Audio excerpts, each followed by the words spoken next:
할렐루야. 오늘은 계시록 14장 14절로 20절까지 말씀 우리 함께 보도록 하겠습니다.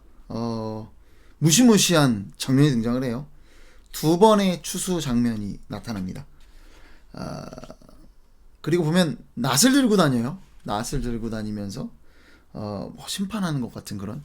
여러분, 그래서 우리가 보신 적 있으신지 모르겠죠. 우리나라 저승사자 같은 경우는 검은 갓을 쓰고 검은 이런 한복을 입고 돌아다니면서 얼굴은 새하얗고 그러면서 그런 저승사자들이 등장하는데, 외국의 저승사자들 모습을 보신 적이 있는지 모르겠어요. 어떻게 등장하나요? 낫을 들고 이렇게 이런 후드 같은 걸 쓰고 이렇게 검은색 옷 입고 낫을 들고 다닙니다. 사실 저도 정확히는 모르는데 계시록 이 장면을 가지고 그렇게 이야기하는 것이 아닌가, 그런 어떤 저승사자의 모습이 그려진 것 아닌가, 그런 생각이 듭니다. 어떤 심판하는 천사, 어떤 그런 이미지로 그런 것이 아닌가 생각을 해봅니다. 맞지 않을까요? 네. 어쨌든 오늘 이 두 번의 추수가 등장을 하는데요. 첫 번째 추수를 보면 14절에 보면 흰 구름이 있고 구름 위에 인자 같은 이가 앉으셨다라고 되어 있어요. 또 그리고 그 머리에는 금 면류관이 있다고 해요. 누구입니까? 바로 그리스도시죠. 예수 그리스도십니다. 예수님이세요. 구름 위에 앉아있다. 어떤 그분의 통치와 권세를 또 상징하고 있어요. 그런데 뭐가 들려있다는 거예요? 낫을 들고 있어요. 그 낫을 가지고 추수를 하게 됩니다. 천사가 성전으로부터 나와서 뭔가 요청을 해요. 뭘 요청해요? 당신의 낫을 휘둘러서 거두어 주소서. 곡식이 다 익어 거둘 때가 이르렀다. 그 때가 됐다라는 것을 이야기합니다.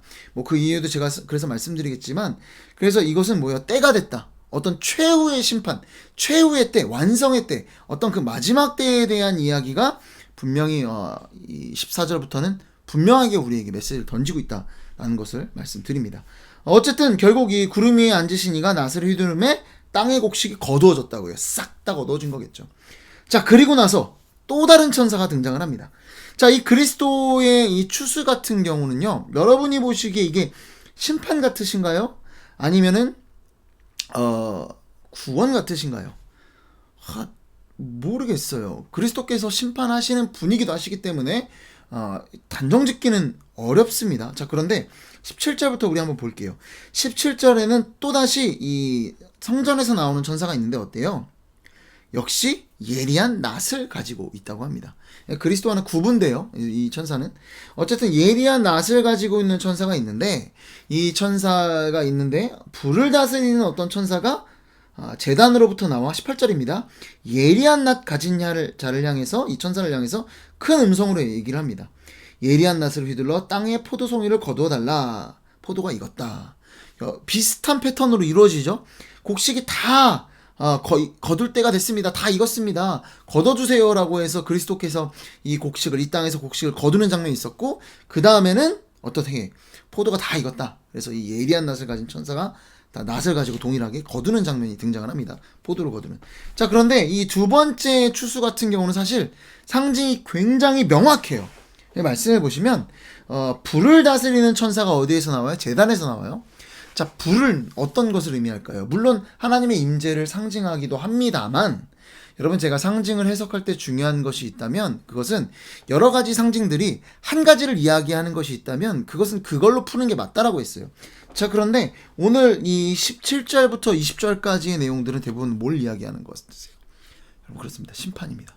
여러분, 불은 어때요? 모든 걸 파괴하는 파괴적 속성이 있죠. 그래서 심판 이미지로 계속 등장을 합니다. 자, 심판 이미지 뿐만 아니라 결정적으로 제단에서 나왔어요. 이 하늘, 이 제단은 뭐예요? 제단에 누가 있어요? 여러분, 성도들의 신원이 있었잖아요. 성도들이 뭘 이야기합니까? 하나님, 언제 이 피를 갚아주시겠습니까? 라고 계속 기도하지 않습니까? 뭐예요? 어떤 보응에 관한 이야기, 원수에 대한 심판에 관한 신원들이 계속해서 제단 아래에서 이루어지고 있음을 우리가 봤습니다. 근데 거기에서 나온 천사라는 거예요. 뭘 이야기하는 거겠어요? 심판이겠죠. 더군다나 이 장면을 보시면 포도를 거두는 장면인데, 19절에 보면 하나님의 진노에 큰 포도주 틀에 던진다고 해요. 포도를 거두어서. 뭐예요? 하나님의 진노. 아예 명확하게 얘기를 해버리죠. 하나님의 진노. 하나님의 진노의 포도주가 어디 등장합니까? 우리 바로 앞에 14장에 우리 10절 말씀에 보면 하나님의 진노의 포도주를 마시리니 짐승과 우상에게 경배했던 자, 이마나 손에 표를 받았던, 그러니까 짐승의 표를 받았던 자들에 대한 하나님의 심판, 그들을 대상으로 한 게 하나님의 진노의 포도주였어요. 뭐겠어요? 심판이겠죠. 자, 그러면 여기는 뭐예요? 17절부터 20절까지는 분명하고 명확하게 이 우상숭배자들, 이 짐승의 표를 받은 자들에 대한 심판을 이야기할 겁니다. 그리고 뿐만 아니라 더 잔혹해요. 20절 말씀에 보면 성 밖에서, 성 밖이라는 건 또 뭐예요? 우리가 이 유대인들 같은 경우는 어때요? 예수님도 성 밖에서 십자가에 매달리셨습니다. 왜 그래요? 유대인들은 누군가를 사형에 처할 때 어떻게 해요? 진영 밖, 성 밖에서 이 일들을 합니다. 왜요? 스데반 집사님도 성 밖에서, 그리고 바울도 보면 사도행전에서 예루살렘에서 잡힐 때 성 밖으로 끌고 가요. 왜? 죽이려는 거예요. 왜? 성 안이나 진영 안이나 죽음이 있으면 어떻게 돼요? 부정을 입으니까. 그래서 성 밖에서 격리시키고 분리시킨 채로 죽이려고 하는 겁니다. 그러니까 성 밖에서라는 거는 어떤 의미예요? 죽음에 관한 의미, 어떤 심판에 관한 의미가 여기 담겨 있다는 겁니다. 자, 그런데 뭐예요? 틀이 밟히는데 틀에서 이제는 아예 피라고 얘기를 해요. 포도주가 어때요? 색깔이 포도가 빨갛잖아요. 그 포도가 이렇게 밟히는 것이 피가 나서 말 굴레에 닿는. 여러분, 말 굴레가 뭡니까? 이게 말 굴레가 저도 사실 몰라서 봤는데, 머리에 이렇게 얼굴에 하는 거 있잖아요. 사람들이 타려고 이렇게 잡으려고 할 때 말 이렇게 뭐 입부터 해서 다는 건가요? 그걸 말 굴레라고 하는데, 여기까지 피가 튀었대요. 이 포도주를 밟는데 이 피가 여기까지 튀었다는 거예요. 그만큼 이 심판이 얼마나 잔혹한지를, 심판의 잔혹성에 대해서 묘사하고 있는 그런 내용인 겁니다. 여러분, 이 심판의 모습이라는 거예요. 분명한 이 마지막 추수는, 이 두 번째 추수는 정말 잔혹한 심판의 모습이에요. 근데 이게 어느 때의 심판입니까? 이건 뭐예요? 이건 명확하게, 일단은 아까도 말씀드렸지만 때가 됐다, 포도가 익었다, 포도 익을 때가 됐다라는 거예요. 그리고 뿐만 아니라 제단에서 나오는 그 성도들의 신원이 언제 응답된다고 했습니까? 원수들에 대한 그 심판의 신원이 언제 응답된다고 했어요? 그때가 돼야 성도들, 예수님처럼 죽임받고 고통당한 자들의 수가 차야, 그때가 돼야 하나님께서 응답하신다고 하셨잖아요. 그런데 그 응답으로 지금 어떤 일이 벌어지는 거예요? 심판이 벌어지고 있습니다. 그러니까 이건 뭐예요? 어떤 지금 벌어지고 있는 교회 시대 안에, 지금 우리가 살아가는 중에 우상숭배자들을 향해서 벌어지고 있는, 어떻게 보면은 진노의 포도주, 섞여 있는 진노의 포도주를 맛보고 있는 지금의 때에 벌어지는 심판이 아니라 뭐다? 최후 심판이다라는 것을 분명히 이야기하고 있는 겁니다. 자, 그러니까 14절부터 20절까지의 내용은 정말 아직 이루어지지 않은 최후 심판에 대한 내용, 최후의 어떤 모습에 대한 내용을 그리고 있다라는 거예요. 자, 그런데 보면 우리가 다시 그리스도의 그 추수로 가면, 제가 말씀드렸지만 17절부터 20절은 뭐다? 분명한 최후의 심판이다라고 말씀드렸어요. 자, 그럼 14절부터 16절까지의 내용은 뭘까? 이 그리스도의 추수는 뭘까? 여러분, 사실 신약에 분명히 이 추수가 긍정적인 의미로, 구원의 의미로 등장을 합니다. 자, 그런데 뿐만 아니라 우리가 14장 말씀을 보면은요, 14장 앞부터 보면 어떤 내용이 나와요? 어린 양과 시온산에서 어린 양과 14만 4천 명이 함께 있는 장면이 등장을 해요. 그들은 인침을 받은 자들이에요. 하나님의 이름을, 하나님의 그 표를 받은 자들이 시온산에 섰고, 그들만이 새 노래를 부를 수 있다라고, 새 노래를 배울 수 있다라고 이야기를 합니다. 그리고 나서 등장하는 게 뭐예요? 짐승의 표를 받은 자들. 그러니까 짐승, 그러니까 이 큰 성 바벨론에 대한 심판이 나타나고, 짐승의 표를 받은 자들에 대한 심판이 등장을 하더라는 거예요. 그들이 지금 받고 있는 심판들, 그리고 훗날 최종적으로 받을 섞이지 않은 포도주를 그들이 받게 되는 그 장면까지 이야기를 합니다. 자, 그러니까 구조적으로 보면 어때요? 14만 4천 명 성도들에 대한 이야기가 등장했고, 그 다음에 14만 4천 명, 그러니까 하나님의 표를 받은 자들에 대한 이야기, 그리고 짐승의 표를 받은 자들에 대한 이야기가 등장했죠. 자, 그리고 뭐가 되겠어요? 하나님의 표, 성도들, 그리고 우상숭배자들에 대한 이야기가 났다면 마찬가지로 뭐가 나와야겠어요? 성도들에 대한 이야기, 그리고 우상숭배자들에 대한 이야기가 나와야 되겠죠. 그럼 뭐가 됩니까? 이 뒤가 지금 17절부터 20절까지의 내용이 어떤 우상숭배자들, 하나님께 반역한 자들에 대한 심판이라면, 이 앞은 뭐가 되겠어요? 구원에 대한 이야기가 나올 수밖에 없다라는 거죠. 여러분, 그런데 오늘 이 구원에 대한 이야기를 나누는 데 있어서 우리가 제가 좀 같이 나누고자 하는 걸가 뭐냐면, 여러분, 앞서서 우리가 이 14장 초반에 등장했던 14만 4천 명 같은 경우는 하나님의 인침을 받은 자들 같은 경우 어떤 경우예요? 우리가 그때 봤지만 14만 4천 명은 물론 온 성도들을 이야기하지만 환난 전의 성도다라고 어떤 시점에 관한 이야기를 분명히 이야기를 했습니다. 그리고 헤아릴 수 없는 그 온 열방과 백성과 나라 방언에서 나온 헤아릴 수 없는 무리, 기억나실지 모르겠지만 그들은 뭐다? 환난을 통과하고 나온 성도들이다라는 어떤 시점에 관한 이야기를 했어요. 자, 그런데 이 14만 4천 명에 대해서 오늘 14장 4절 말씀에 보면 어떻게 이야기하냐면요, 이렇게 이야기합니다. 이 사람들은 여자와 더불어 더럽히지 아니하고 순결한 자라, 어린 양이 어디로 가든지 따라가는 자며 사람 가운데서 속량함을 받아 처음 익은 열매로 하나님과 어린 양에게 속한 자들이니. 아멘. 이 처음 익은 열매라는 게 어떤 의미일까요? 여러분, 아까 제가 계속 시점을 강조했어요. 14만 4천 명보다 환난 전에. 자, 그런데 처음 익은 열매, 여러분, 초실절이라는 절기가 있습니다. 처음 익은 열매에 대한 감사함을 드리는 절기가 초실절이에요. 이해되세요? 자, 그런데 이 첫 열매를 가지고 왜 감사하고 기뻐할까요? 여러분, 이 열매가 처음 익었을 때 그게 맛이 어떨 것 같으세요? 여러분, 별로예요. 떫어요. 그리고 처음 익은 열매가 뭐 막 주렁주렁 열려 있겠습니까? 아닙니다. 정말 작은 거 하나 이게 딱 열렸어요. 근데 그걸로 감사한다는 거예요. 왜 이걸로 감사할 수 있을까요, 우리가? 이 초시절에 어떤 의미겠어요? 이거 하나 통해서 뭘 볼 수 있는 거예요? 앞으로 열려있을 수많은 열매들에 대한 기대와 소망을 가지고 이 첫 열매를 가지고 감사하게 된다는 거예요. 자, 그럼 첫 열매에 비해 나중에 열릴 열매는 어때요? 비교할 수 없을 만큼 많은 열매가 맺히는 겁니다. 여러분, 그런데 오늘 말씀에 등장하는 이 그리스도의 추수를 보면 어때요? 곡식이 다 익어 거둘 때가 이렇습니다. 여러분, 저는 그렇게 봅니다.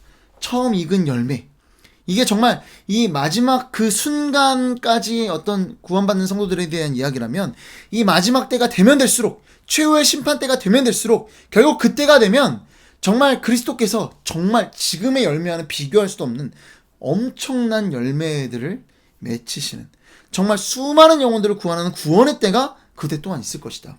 이 계시록을 우리가 봤을 때 정말 심판의 면들을 강조하는 부분이 있을 수밖에 없습니다.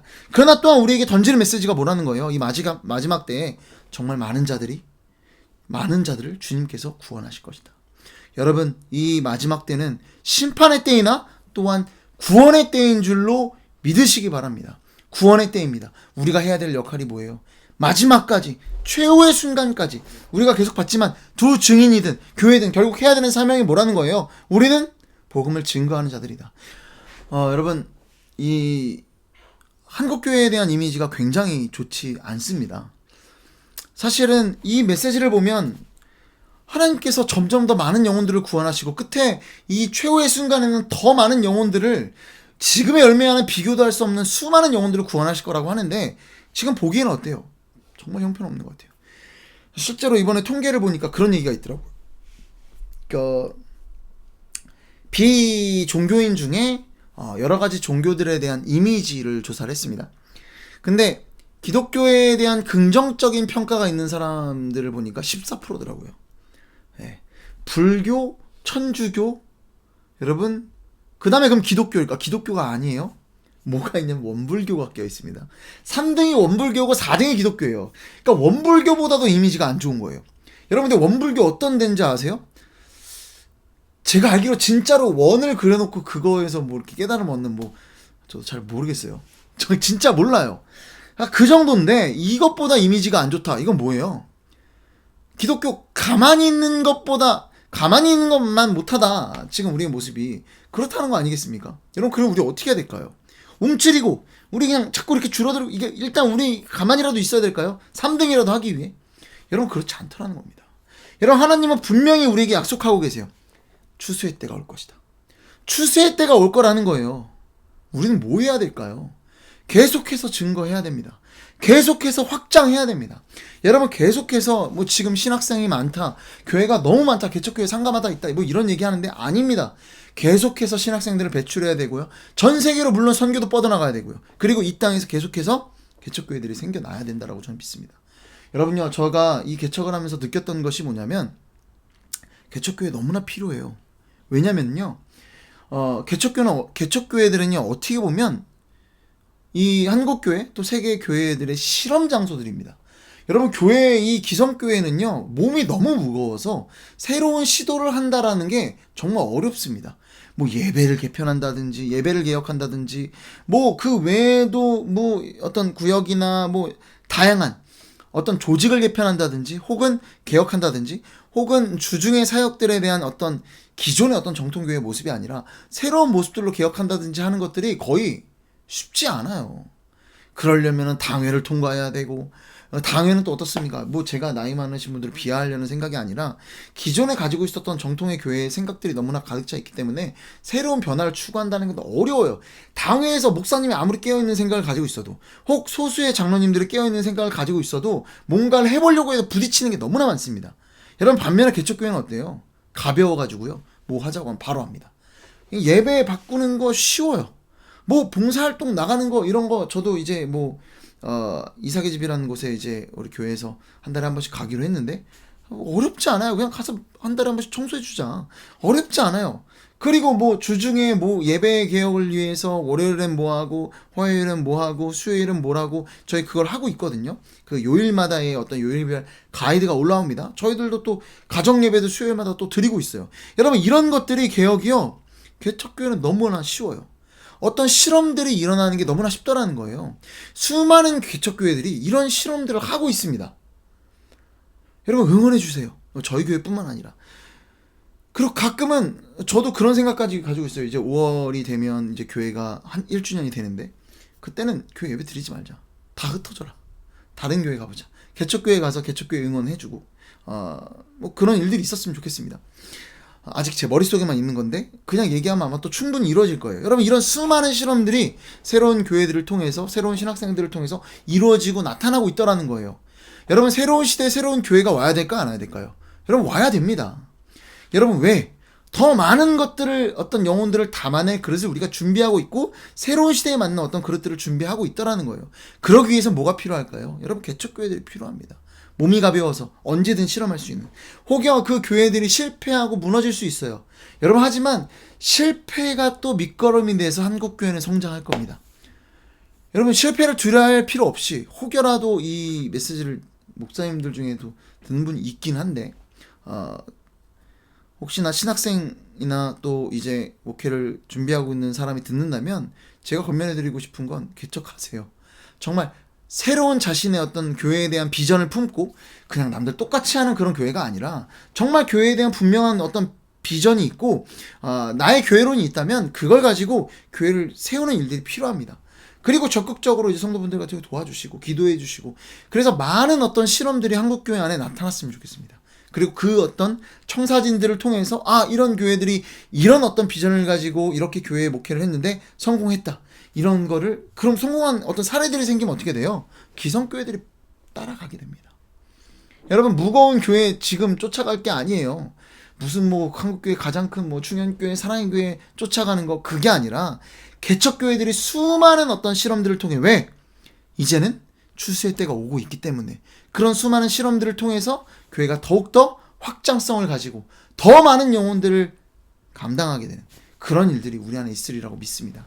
여러분, 더욱더 우리 이 시대에 새로운 일들을 꿈꾸는 신학생들을 위해서, 또 새로운 일들을 꿈꾸기 위해 개척교회를 가려고 하시는 분들이 많아요. 여러분, 저도 추천을 드린다면, 뭔가 교회를 찾고 있다라고 생각하신다면 가까운 개척교회를 찾아가셨으면 좋겠습니다. 정말 이게 젊고 뭔가를 해보려고 하는 그런 개척교회 가서 막 주장도 해보세요. 그래서 이런 교회를 한번 만들어 봅시다라고 주장해보세요. 새로 같이 만들어가는 그런 교회들, 그런 생각과 비전을 가지고 새롭게 만들어가는 교회들이 많이 세워졌으면 좋겠습니다. 그래서 정말 여러분들 개척교회 찾아가셨으면 좋겠고, 또 개척을 하셨으면 좋겠고, 또 뿐만 아니라 또 열방을 향해 복음을 들고 선교지로 나가셨으면 좋겠고, 이런 식으로서의 우리 교회들이 계속해서 확장해 나갔으면 좋겠습니다. 뭐 불교, 카톨릭, 또 원불교보다 이미지가 낫다고 해서 우리가 움츠러들 때가 아니라는 거예요. 왜? 하나님께서는 추수의 때를 약속하셨다. 기도하겠습니다. 사랑 안에가 풍성하신 아버지 하나님, 우리는 참으로 연약합니다. 이 시대 이 교회가 계속 움츠러드는 것은 아닌지 우리가 걱정할 할 수 있고 또 기도할 수 있도록 도와주시고 움츠러드는 것이 아니라 도리어 끊임없이 확장해 나아가는 더 많은 영혼들에게 더 다양한 자리로 더 다양한 방법으로 이 영혼들을 향해 나아가는 추수의 때를 기다리는 그 추수의 때를 준비하는 우리 모두가 될 수 있도록 주님께서 역사하여 주옵소서. 이 모든 말씀 사랑이 많으신 예수 그리스도의 이름으로 기도드립니다. 아멘.